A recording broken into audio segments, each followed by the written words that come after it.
ಮೈಸೂರು ವಿಶ್ವವಿದ್ಯಾಲಯದಲ್ಲಿ ರಾಷ್ಟ್ರೀಯ ವಿಜ್ಞಾನ ದಿನಾಚರಣೆ ಕಾರ್ಯಕ್ರಮಕ್ಕೆ ಇಂದು ಚಾಲನೆ ನೀಡಲಾಯಿತು. ಸಮಾರಂಭದಲ್ಲಿ ಕುಲಸಚಿವರಾದ ಎಂಕೆ ಸರಿತಾ, ಕುಲಪತಿ ಪ್ರೊಫೆಸರ್ ಎನ್ಕೆ ಲೋಕನಾಥ್, ಮುಂಬೈನ ಭಾಭಾ ಪರಮಾಣು ಸಂಶೋಧನಾ ಕೇಂದ್ರದ ವಿಶ್ರಾಂತ ಮುಖ್ಯಸ್ಥರಾದ ಡಾ ಕೆವಿ ಮನ್ಚಂದ್ ಹಾಗೂ ಇತರರು ಉಪಸ್ಥಿತರಿದ್ದರು.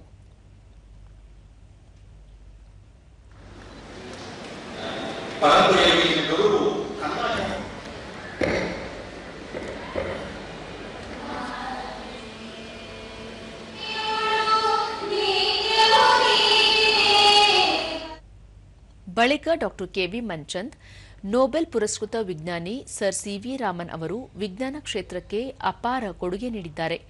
ದೇಶದ ಮೊದಲ ಅಟಾಮಿಕ್ ಎನರ್ಜಿ ಸಂಸ್ಥೆ ಸ್ಥಾಪಿಸಿದ ಹೆಗ್ಗಳಿಕೆ ಇವರದ್ದಾಗಿದೆ ಎಂದರು.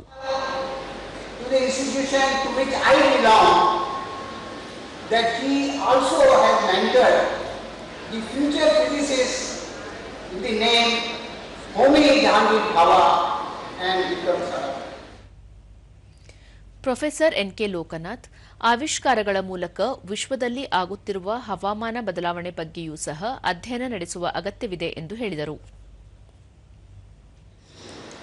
Today's grand challenges like climate change, pandemics, energy